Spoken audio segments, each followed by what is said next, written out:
You are now listening to the Dual Position Podcast. The boys are back to talk all things Supercoach all season long. Please welcome your hosts, Whisperer and Brew. We are flying solo today, as you can see. Let's get it out of the way. No Brews joining us for the foreseeable future, as I posted on the socials. Life is bigger than Supercoach, so we've got some things to contend with on Brew's side of things. Look, hopefully everything's okay with him. We know that obviously health is important, so we want our beloved brother to just sit tight, take care, and we'll get him back when he is ready. As for me, I'm not going anywhere. The podcast is not going anywhere. We will soldier on. As you can see from the YouTube viewers, we ended up finishing with a pretty nice 1325 last week. Boosted all the way up into 1700th or 1782nd. So pretty good rank boost there. Team values creeping up nicely as well. We saw the trades pay off for everyone last week. We finally had a bit of movement when it comes to price rises, price falls. So we managed to gain 320k or so. Hopefully that continues to go up with some of the trades we are making this week. Have we seen a revision back to 2021, or is it a bit of a mix with 2021 and 2022, like of prior years? Is base stats back or whatnot? Look, time will tell, but a little bit of a bounce back last week for everyone. I think the pass score increased dramatically as well. So 1,000, a lot of people seem to be hitting 1,000, whereas the first 2 weeks we were struggling. But yeah, live and learn. We move on to round 4. It's creeping up on us quickly. Who knows what's going to be happening moving forward, but the Teamless Tuesday news, our boy Kelma Tuilagi named to start for the Tigers, back after the HIA protocols, so very, very, very good there for Supercoach stocks, very good for anyone that was getting a little bit light in reserves. We've got Tuilagi back. We know from his round 1 performance, I think it was a 50-point game, and round 2, a little bit more quiet, but we get him back, and he's been raring to go apparently, so training the house down is what we want to hear. Brodie Jones beats Jirai Momosia for the start on the back row position. Shout out to Momosia at 205k, somehow lost money, lost 20k, so bit of an AE nightmare coming off the bench. I mean, Brodie Jones is there, 275k, do have a couple of stats on him. When he started in 2021 in the back row, averaged 50.5, priced at 275k, so nice there. But the worrying thing was he only went above 50.5, the average that he accrued over the 4 games once, and that was a 67-point outlier. But as I said, at 275k, he's definitely worth a look. We do get two weeks to look at him basically for free. He's not someone like a Talon May who I'm happy to go early on because I just don't think the ceiling is there. But I'm definitely keen to bring him in for maybe trading at one of my cash cows that have reached enough to be slaughtered, and we'll move them on for Brodie Jones in 2 or 3 weeks, but time will tell if he can hold that spot. Nathan Cleary, the big one, he is back. We know he was out for 3 weeks, and we finally get him back now. Panthers had a great start. Sean O'Sullivan's done a fantastic job, but the best number 7 in Australia, is back for the Panthers. A huge, huge boost for them, and yeah, a pretty good grand final rematch they are without Liam Martin and James Fisher-Harris, who are on the extended. Time will tell if Ivan Cleary pulls the pin and gets them in. Trent Robinson out with COVID. Not a Teamless Tuesday news, but one to note, we saw the Sharks participate round 1 without their head coach in Craig Fitzgibbon, and the Roosters are going to have to do it in North Queensland with no Trent Robinson. So not too much of a Supercoach, I guess, relevance, but definitely one to note there. Something pretty funny to note. Brandon Smith benched, ? What's happening with Harry Grant, Josh King, Nelson Aspher-Solomona? What is doing Craig Bellamy? Does that make Grant... Oh, look, a lot of people are calling him a must-have. Is he still a must-have with this unknown uncertainty around his minutes? Do we think that come game day, Josh King moves to the front row, Nelson Aspher-Solomona moves to the bench, and Cheese comes at 13? Is there some kind of weird Grant and Cheese rotation which could stifle a lot of things? I mean, Harry Grant owners, if you've owned him from round 1, must be a tad frustrating. Missed round 1 with suspension, killed it round 2, round 3 out with COVID, round 4 there's now some question marks over his minutes. Look, I think Brandon Smith isn't going to be an issue for that, but definitely one thing to note, and I think it is funny that all these things pile up for Harry Grant owners, but look, I think you'll be safe come round 4, and you've got the best hooker back in the game. But yeah, that was kind of everything that I took out of Team List Tuesday. They're getting more and more mundane as the weeks go by. Teams are slowly starting to find their feet. Jack Hetherington out for the season as well. A bit of an injury news on the front there. Probably the biggest one coming out of the last round's injuries. But Tuolungi back, big one for Supercoach fans. We get a cash cow back on the rise, and hopefully we can get a few good scores out of him that creep into the rolling average, and we can keep him moving forward. Let's move into the buys and sells of the week. The top 10 from each position, or each position from each category, buy and sell. When it comes to the buy side of things, no surprises here that Talon May is the most bought player. I think 4,500 people brought him in last week. I was one of those, and we reaped the rewards. Very, very lucky that they played more than half the game against 12 men. It definitely opened up the side of the field for Tago and May to just dominate. Do we have faith in starting him this week against Souths if we don't have to? I'm not sure. I think I will run with him personally, but no surprise that he's the most purchased player. A genuine cash cow, a genuine, hey, there is all the possibility in the world here. And I don't know if I'm reading too much into it, but could Brian To'o, who came into first grade on the right wing, is there a chance that he moves back to the right wing when he's fully fit and Ivan Cleary keeps that May-Tago combination happening? That'd be a beauty for Supercoach. But just still, even over Origin, I think holding Talon May would be great because he's not going to be an AE nightmare. I don't see him coming off the bench at all. And yeah, if they're going to rest Brian To'o through Origin, then Talon May could come in. You get a fair bit of cash grab over there, and then you flick him on when he's fully, truly peaked.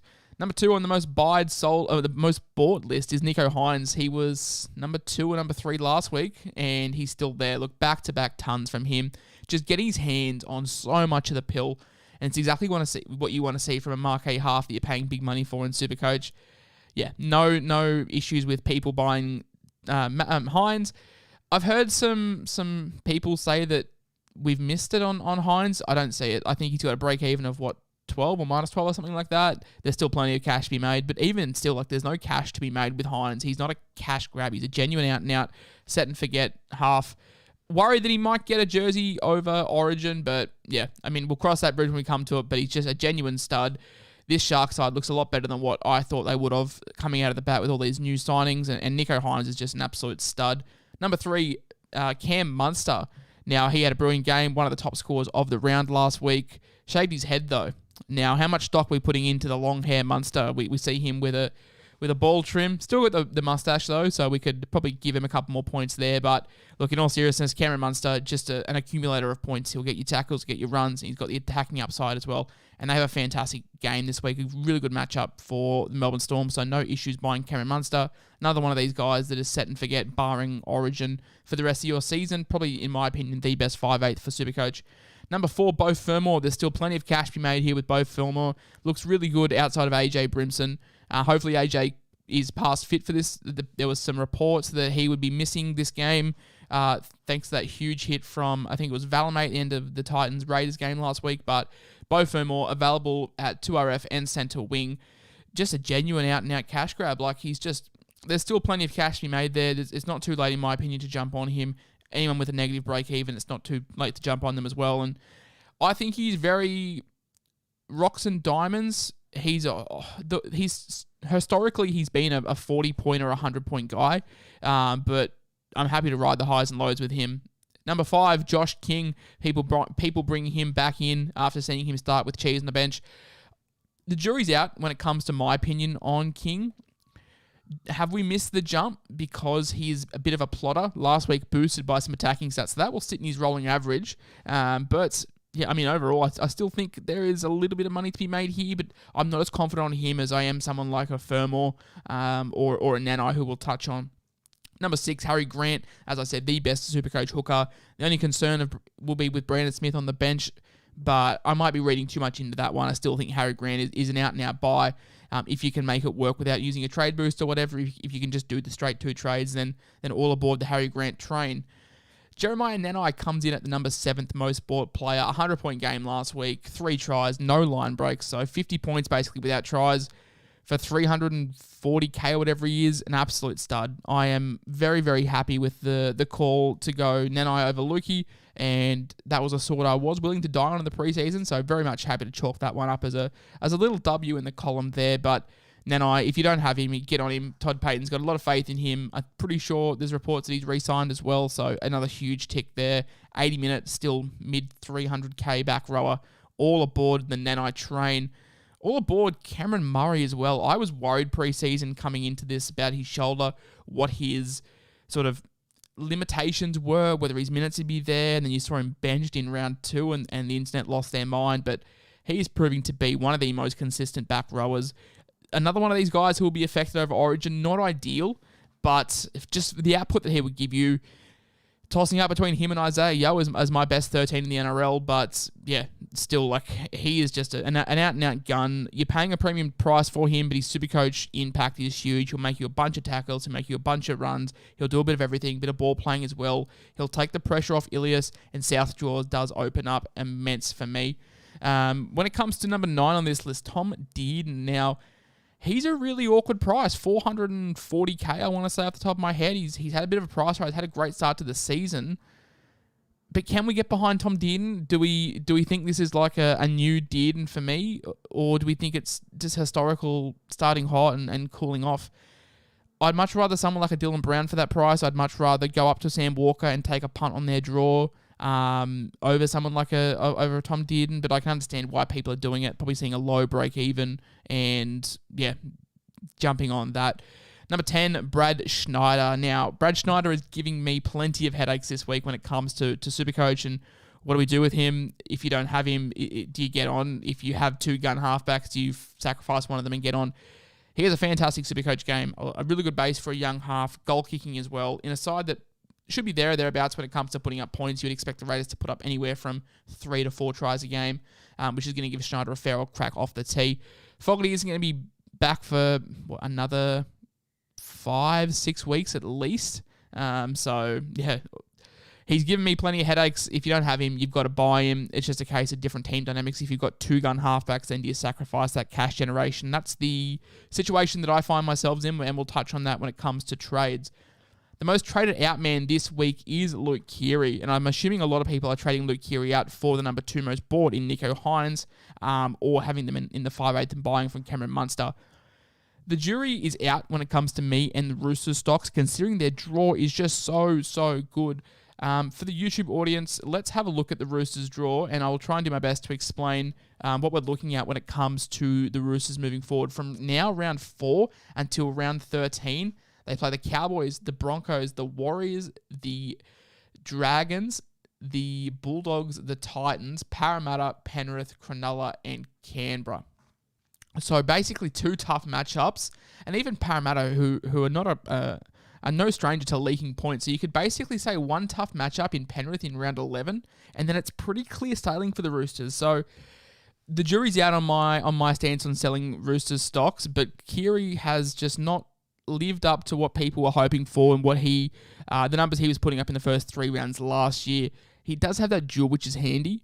So I don't know if I'd be rushing to sell him, and you're just putting a lot of stock in the Roosters potentially just killing it with this draw they've got coming up. Number 2 most sold, I do agree with this one wholeheartedly. Ethan Bullimore, relegated to the bench, relegated to a role that will not see him make good cash. The experiment, I feel, is out here. It's done. The first week was fantastic. He did get bailed out with that try and line break. Otherwise, you're looking at a 30-point performance, which was our worry with Bullimore. His PPM is not fantastic if he's not getting 80 minutes, and now he's not. I would definitely be cutting ties with Bullimore. Talatau Amone in number 3. I'm not an owner, so it's hard for me to give my judgments, but you feel like it's got to come around eventually. It's got to click. He's got that handy duel at centre wing 5/8. So I feel like if you can avoid selling him, do that. But yeah, he's just not getting enough ball. Ben Hunt's controlling the side a lot. Reminds me similar to Souths as well. Cody Walker taking a lot of ball off Ilias. Ben Hunt taking a lot of ball off Talatau Amone. So yeah, I would, if you can make a reasonable trade work, do it. I wouldn't be making something sideways just for the sake of a poor score. Number 4, Tony Staggs. I flipped and flopped on this one. I've told people to hold. I'm now coming around to the idea of selling him. It's just not. He's not getting enough ball. When he does get ball, he is looking fantastic. But it's just not enough. It's not consistent enough, and it's just, I don't know. You watched him. I think he had like 3 or 4 tackle busts on the weekend, and that was in 2 runs, and he just looked very, very good on the eye, but it's just not consistent enough. And for 450k what you paid for in preseason. It hasn't transpired the best it is. For the Broncos coming up, their draw is looking like New Zealand this week, the Roosters, Panthers, Bulldogs, Cronulla, Souths, Manly. So a pretty... What do you got? Four tough matchups there in the next 6. You've got to be moving on from Tony Staggs, I feel, and it pains me to say because he's just so good on the eye, and it could just come together. One week he could just score 100 points, and you question why you sold him. But how long are we going to be holding on to that for? Number 5, Angus Crichton, the most sold player this week. Pretty self-explanatory. I think he's been benched. The scores haven't been there. Playing it out of the middle, just only scored 30 points on the weekend. That'll be in the rolling average now for another 2 weeks. So, yeah. Move on from Angus Crichton. Nothing more to be said there. Tyrell Sloan showed a lot of promise in round 1. I think he had a score of 70, and he looked really good, really involved. But for the Dragons, I think their draw is kind of flopping. There's never really gets good for them. They've got Parramatta, Souths, Newcastle, Roosters, Tigers, Melbourne, Titans, Warriors, Bulldogs, and then the bye in round 13. So it does get good sort of after round 7. They play Melbourne, and that's sort of it until the bye. But Tyrell Sloan, I can see why people are jumping off because, like I said, Ben Hunt is getting a lot of touches. And if Ben Hunt had that hooker duel, what he had last year, I think we'd be talking about him a lot more. But moving Sloan on for someone like a May as well, I think a lot of people would be doing that, freeing up a lot of cash. May seems to be the big sort of link between a lot of these trades just from how good he performed. Number 7, a guy that I'm trading out no matter what, Reid Marnie, just has not looked up to what he performed last year. He started the season like a house on fire. We all put a lot of stock into this Parramatta opening draw and how much they would fire, how much they're hot starters. It's worked for Mitch Moses. He had a really good start. Dylan Brown has obviously played over his skin the last 2 weeks. But Reid Marnie, it's just not really clicked for him, and the attack just isn't there. It looks like they're using Gutherson, Brown, and Moses running more, and Reid's just relegated to a bit of a tackle bot. So, yeah, I would be moving on from Reid before he leaks any more cash. Jerome Hughes, after a 100-point game in round 1, I didn't expect to see him as the 8th most sold player come round 3 or the start of round 4. But 2 poor scores, I can understand why owners may be getting frustrated. You've got a guy like Nicho Hynes who's braining it. You obviously got Nathan Cleary coming back this week, so I'm thinking a lot of people are trying to find funds to get to Cleary or to just swap to Hynes. So I can understand that move. Number 9, I can also understand this absolutely. Stefano Utoikamanu out for up to 10 weeks with that syndesmosis, high-grade syndesmosis injury. And even still, he didn't look good. He hasn't looked like the Stefano that finished last season. He hasn't looked like living up to the preseason hype that a lot of people put onto him. So moving on from Stefano with that big injury, 100% vouch for that. The only problem with selling someone like a Stefano Utoikamanu, front row forward is barren. Front row forward, there is nothing there. So who do you move him to? Do you just go real cheap? Do you go Josh King and Max King and just play those guys? Or do you find the cash and go up to Payne Haas? Like front row forward, it's very, very tough to work out. And a lot of people are saying they want to sell Adam Fanua-Blake. And I understand why, because it has been frustrating. But who do you sell him to? There is no one really to move on. Like you can go Jai Arrow. But as a Jai Arrow owner myself, I'm concerned about the minutes that he dropped dramatically with Liam Knight coming back into the side. So even there, it's not even a slam dunk pick. So front row forward is tough, but Stefano has to be a sell considering the injury. And number 10 on the most sold list is Tom Trbojevic. I think he was the number 1 most sold player last week, number 10 this week. So can understand why people are doing that. Just hasn't worked out. He's currently ranked fullback 15th. I was advocating to hold because you pay Turbo for a reason. But this weather in Sydney's not going away anytime soon. And Manly play again this week in Sydney, I'm pretty sure. So Turbo sucks. You've lost cash in him, but yeah, move on from him, unfortunately. Especially the fact that Nicho Hynes is available at fullback. That is a huge positive in my book. Moving on to that's probably the most sold players this week. Let's see if I can get the soundbite working first. Good afternoon. This is your captain speaking. I'm glad that we got that one straight out of the way. Captain Captain. Now, last week we vouched for Nicho Hynes as the VC. Pretty happy W there. We vouched for Pappenhausen as the C there as well. W there. Vouched for Munster as the C. W there. But we vouched for Turbo as a captain as well, which did not, really go down too well. All right. Captaincy this week, there is a plethora of options. You've got David Fifita as vice captain, and I think that's where I'm going to be leaning this week personally. David Fifita against the Tigers could be anything. Jaden Campbell out, apparently. So, do they have... Or, no, not apparently, he is out. Jermaine Asako coming in at fullback. Will that give Fifita more ball against this lackluster Tigers side. I think it's too much to pass up. You've also got Nicho Hynes as obviously another genuine VC option. I think he plays a second game this round, but you could also just double up in Fafita VC, Hynes C. Big balls play there, but I feel like it could work if Hynes just can produce anything like he has the last 2 weeks. I've got James Tedesco as a C as well. They've got a fantastic game against the North Queensland Cowboys up in Townsville. No Trent Robinson, though. Are we worried about that? Not too sure. I think Teddy's class enough to bounce back from a pretty poor game against the South Sydney Rabbitohs last week. No two ways about that. There's no denying that he did not play well last week. So Teddy, I'm backing him for a big bounce back. And then take your pick out of Pappenhausen and Munster as an XC for me. They have another really good matchup too. So never going to go wrong with any of these Storm boys backing them. So they're my 4 choices for captaincy this week. Moving into the hot takes. Look, last week, I know some kick-out owners were worried. I had him under 50. That was a big tick there. We had Jason Taumalolo going over 65, and that was looking like bang on the money until the Cowboys just blew the Broncos out of the water, and Taumalolo wasn't needed to come back on for his second stint. So he narrowly missed his over 65 prediction, unfortunately. Reid Marnie, we had him tipped over 65. Oh, God, that was not good there. Marnie is just out. We had DCE to outscore Turbo as well. They both finished on 64 points come full time, but updates were kind to Turbo and not kind to DC. I think there was a 4-point difference there. So we ended up going 1 from 3 last week. Not ideal, but Kick-Out, I think, was the one that I was most happy with, considering he was one of the most traded in players.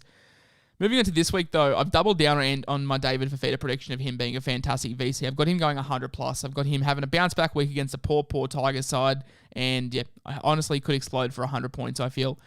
We're doubling down on Viliami Kick-Out again. We're just going to go back to the barrel. Viliami Kick-Out under 50 points again. We're just going to double down on that one. And, yeah, ride this Rocks or Diamonds narrative on the Viliami Kick-Out train.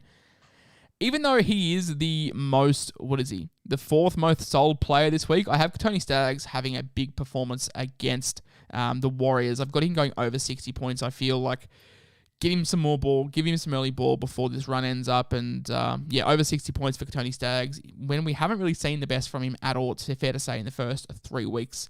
And last one, bit of a pod play. Wanga Blake, over 75 points against the Dragons on that left wing for Parramatta. It's an absolute prime real estate spot, so we're backing him to have a big game. So David Fafita, over 100 points. Viliami Kick-Out, under 50 points. Tony Staggs, over 60 points. And Wanga Blake, over 75 points for this week's hot take. Ladies and gentlemen, I'd like to report a trade. Trade talk this week. I am not locked into any of these. I've got 2. I'm locked into one of them. I just can't work out which one. We've got 2 options on the table. Reid Marnie out, definitely, and Tom Starling in, definitely. That is one trade that I'm not moving on. It's going to give me at least 186k in the bank to play with. But then the next trade we're looking at potentially, Sam Walker out for Brad Schneider in. And this is what I said before about not knowing what I'm doing with Schneider and how much faith I've got to put in this Roosters draw coming up.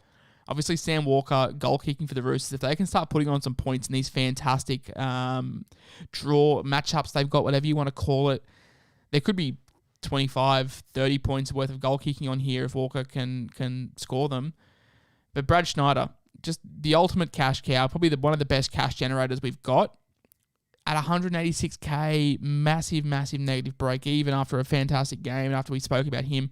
That's what I'm weighing up my mind on. And if we ended up going the Walker to Schneider move, it's going to give us 507k in the bank to go Randall to Grant next week, which would be huge because then I've got Starling and Grant, and I'm probably not going to have to touch them moving forward. But as I said, this Roosters draw is really enticing me to keep Sam Walker.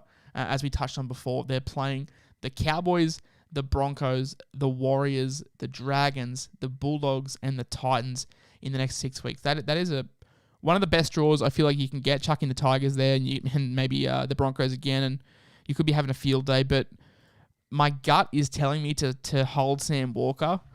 My heart is definitely telling me to hold him, but what does my head say? And I'm going to have to sit down and have a long, hard think about the moves we're going to make, because the moves that we made last week, they were extraordinary. They netted me a monster amount of points. Palamé went over 100, Nicho Hynes went over 100, and both Firma went over 90. So we couldn't have asked for better trades last week. And to continue on the hot momentum that I've built up in my side, I've got to nail these trades. And if we can go Sam Walker, he could just recoup that cash that he's lost, and he could make some if he hits the heights we know that he can do. He's definitely got a 150-point game in him.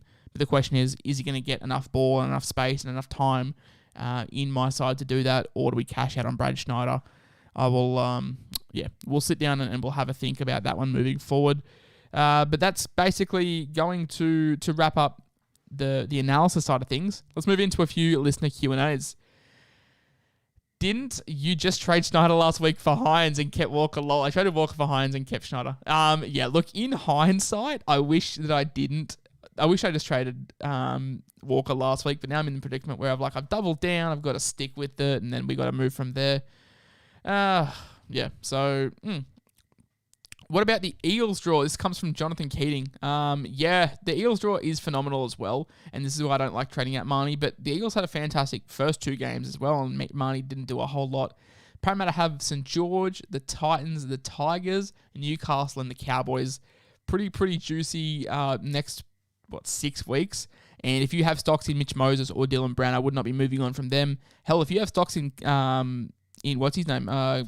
Clint Gutherson, I wouldn't be moving on from him either. Is Brodie Jones an option with both edges out for the Knights? You mean like both edge replacements? Because Frizzell's still there. As I said at the start of the show, Brodie Jones averaged 50.5 points a game in his 4 games starting last year for the Newcastle Knights, but only went above that 50.5 once. That was with a 67-point outlier, so do with that what you will. I would definitely be waiting on Brodie Jones. I wouldn't be jumping the gun on him just yet. Mitch wants to know, thoughts on Teague Wilton? Graham has played 40 out of the last 78 games in 3 years. Why does everyone think he's a lock to get his spot back at age 31? I definitely don't think he's a lock to get his spot back. I think Craig Fitzgibbon's going to have a big call on his hands when Wade is back because, as you said, mate, 40 games out of a possible 78, not ideal when it comes to Wade and his longevity. And at what point does he hang up the boots? Because Wilton is an out-and-out star. Teams are chasing Britton Nakor as well. So T. Wilton has looked phenomenal the first 2 games. Obviously suspended for the third, but with the uncertainty around the Sharks back rowers, T. Wilton could be a great buy. He's a good little cash grab, I feel. How early do we need to start worrying about buys and origin? From that one comes from Ben White. Never too early, Ben. I think if you're tossing up between player A and player B, one of them doesn't play origin, one of them plays the first buy, you go there. I wouldn't be targeting players just because they play round 13, but it's definitely something to keep in the back of your mind. Alex wants to know Walker and Fafita for Cleary, Brodie Jones, or Walker and Ilias for Dylan Brown and May. I prefer the Dylan Brown May call personally, mate, but I wouldn't be trading out Fafita or Walker if you don't have to, unless you're going down, because, Fafita's got a great matchup this week, and Walker has a brilliant matchup for the next 6 weeks. A couple more questions, and we'll finish up the audio podcast. I appreciate everyone putting up with me talking for 30 minutes straight with no brew. It's a little bit different. We're going back to the old days. Anyone that listened to my very early pods last year knows the single format is not my favorite, but we will carry on. Ethan wants to know, he has a dilemma. He has Crichton and Marnie. Sell Crichton and buy Talon May by moving Firma to the second row and buy Starling or Grant. I would be buying Starling this week over Grant. Reason being, Grant is not going to move up and down in price, and Starling's will. Riley, last question of the day, wants to know, what did Tom Starling get in base last week? Riley, mate, he scored 70 points with a try and a try assist. I think that's 20 points. So, 50 base, I want to say. I haven't looked into it too much, but still pretty good base. Guys, that's going to wrap up the audio section of the podcast. As we do every week, we're going to be sticking around on YouTube exclusively to answer a couple of questions just from the YouTube live chat away from the podcast. So if you want to get involved with that, make sure you head over to the Dual Position Podcast YouTube channel. Catch the live streams 7 o'clock on a Tuesday and I think 8:30 on a Sunday. But for now, guys, thank you very much for listening to the Round 3 preview. I've been your host, the SC Whisperer, and we will talk to you again, live stream on Thursday, and we'll talk to you again on Sunday when it comes to the round wrap-up. Cheers, guys. Bye. Hello, everyone. Hello. It's just me now. What are we discussing in the chat?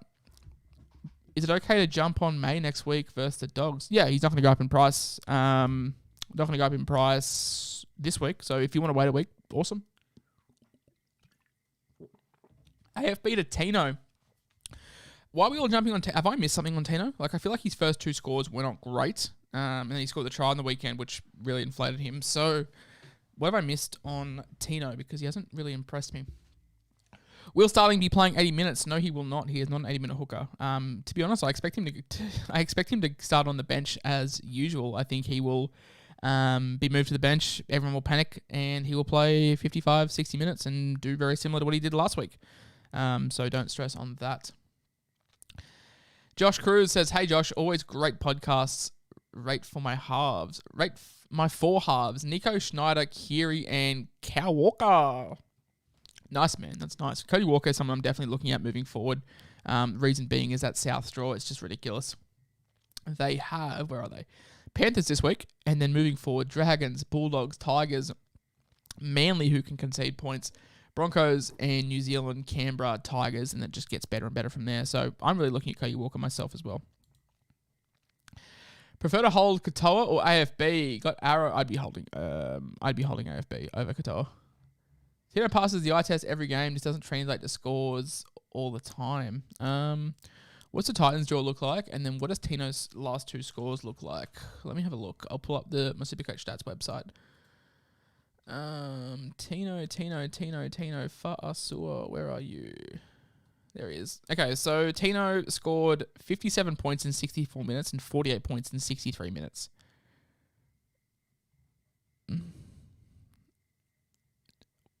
No.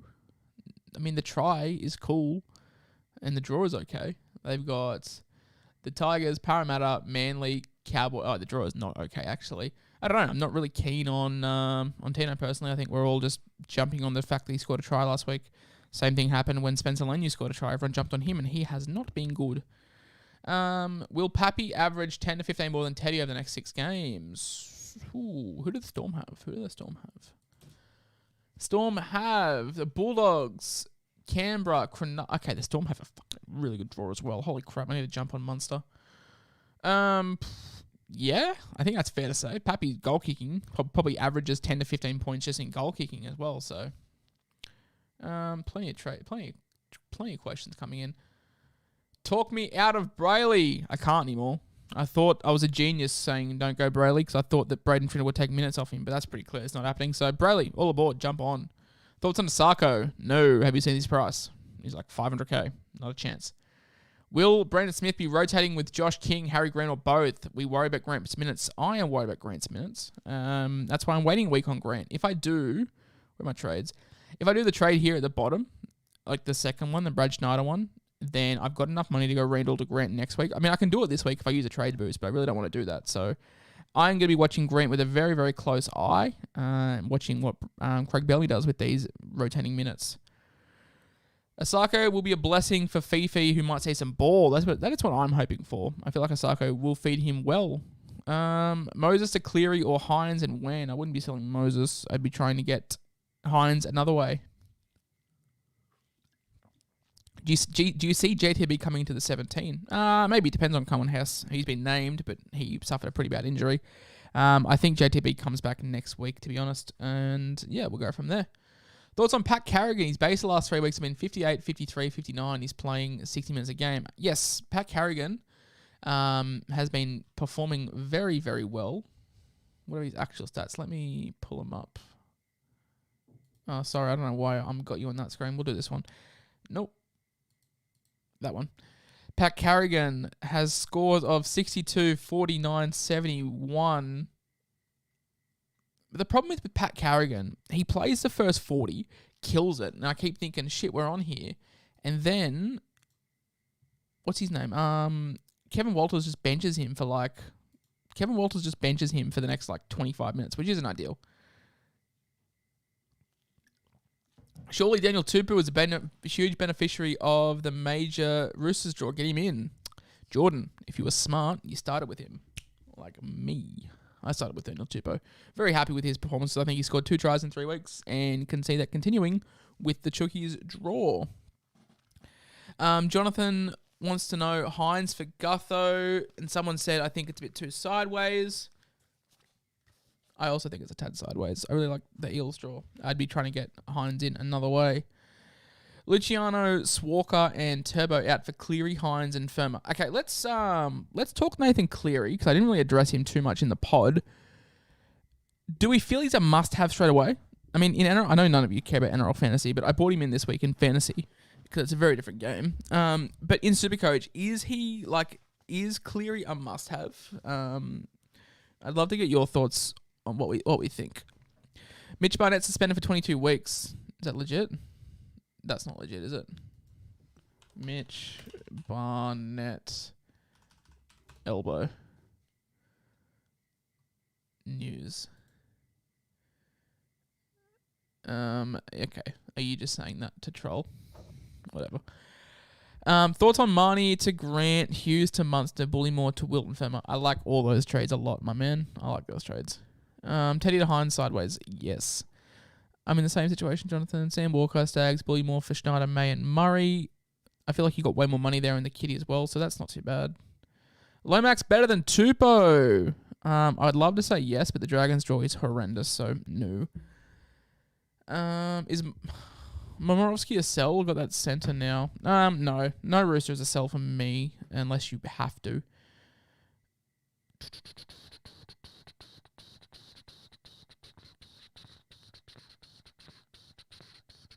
Hey, what do we think about eventually running Hines and Cleary in your halves and then having like Pappy and Teddy as your fullbacks? That'd be pretty juicy. Coates to... Why are we selling Coates? Why are we selling Coates? Coates to May or Stags to Munster? Stags to Munster, 100%. I don't know why we're selling Coates. I mean, have you seen Melbourne's draw? What is it? Where is it? Here it is. Melbourne play... Bulldogs, Canberra, Cronulla, New Zealand, Newcastle, St George. Why are we selling Coates for that? Scott wants to know rounds 4 to 9. Who has the best draw? Hang on. Let me crop this to round 9. Okay. Who do you think has the best draw? Because for me, it's the Roosters or Parramatta. I'd be going the Roosters. Roosters had the best draw rounds 4 to 9. I mean, just look at that. Like, it's just so good. Yeah, that's why I'm finding it hard to sell any Roosters assets, to be honest. If you kept Nakora, if you had kept Nakora, would you have got rid of him now? No. If I kept him, I would have held him. But just the first 2 scores and the attack will come with Nico. But if you still own Nakora, I wouldn't be selling him. No. Teddy to Hines, no. I can't wait to sell Coates next week, though. He's not back because May's price won't change. Yeah, well, I wouldn't be selling Coates at all. It'd be like, surely you've got Sean Russell, or surely you've got like Vela that you can find 50k to upgrade, or like Cody Ramsey, or like, I'm sure there's another centre there you can sell rather than Coates. Cleary isn't a must-have considering I've got Munster with a low break even. Best second row out of Talakai, Wilton, Murray, Nanai, Olakuwatu. Not Talakai because he's playing centre. I'd probably go Murray out of those, no question about it. Latrell or Gutho? Latrell. I really liked South draw after this week. The Warriors don't have a good draw, rounds 4 to 9. They've got 2 good games, and they haven't even played that well. Randall, will his cash rise much more than it is now? I think you get maybe 1 or 2 more price rises out of him, and then it's time to move on. Like, I'm moving on next week from Randall. It's just not been great. IPAP versus Daniel Tupou, pick 1. IPAP, definitely. Would you trade Stags for Tupou? Yes. And bet Roosters lose 2 out of the 5 next games. What do we got? Yeah, I'll take that bet. Not that you'll ever pay me up, but I'll take that bet. I already have Nico Hines. Any love for Teddy to Will Kennedy?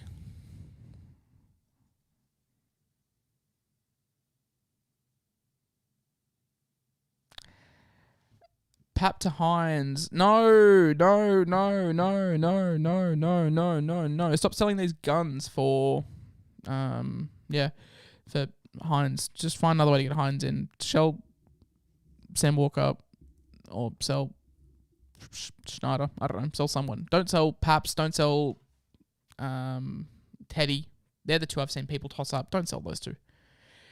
How do you see Cleary stacking up over the next few weeks? Obs, Teddy and Walker there as well. Yeah, that's a tough one. The Walker-Cleary situation is hard to analyse. I'm struggling with that myself. Like I said, if you look at my trades, one of them has Sam Walker in there. I'm not really sure what to do with that thing. Reckon Cotter will play the same minutes. Probably not, because Lolo didn't play very much in the second half, and Colin Hess was off injured. So pretty inflated minutes for him. Pretty inflated minutes for Griffin Neem as well. Is TKO a sneaky pot option? Absolutely. TKO has been playing out of his skin recently. So yeah. A couple more, and then I'll finish up because I've got to go to the gym. Sam Walker, Marnie, and Bullymore for Hines, May, and Starling. Similar to what I'm doing, kinda. Yeah. May, cash grab. Hines, gun. Starling, borderline gun. For Walker, who is up and down. Marnie, underperforming. Bullymore, who's dead. Yep, I'd do that.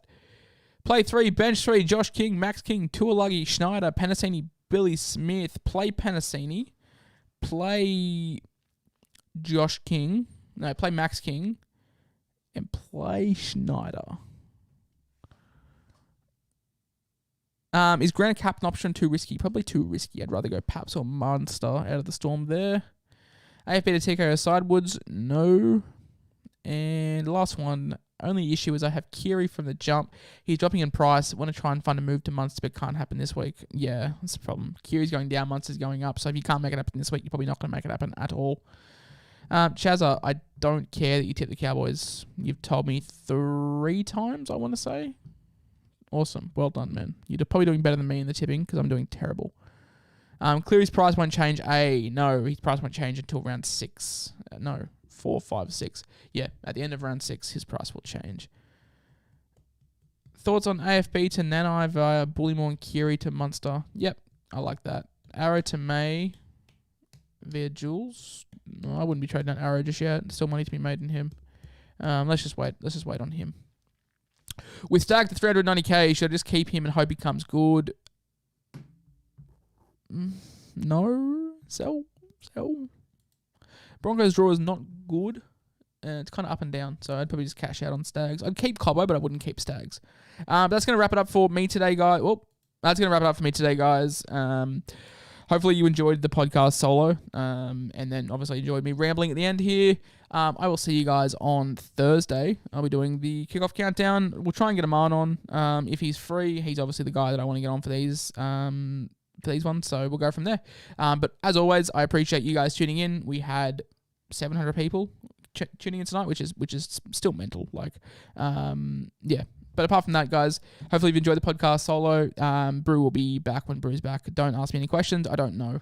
He just told me he needs some time out, and I'm going to respect that 100%. So, yeah. All right, guys. Enjoy the rest of your night. Enjoy your Supercoach weekends. So, continue chatting in the chat, and we'll go from there. But as always, have a good one. Bye.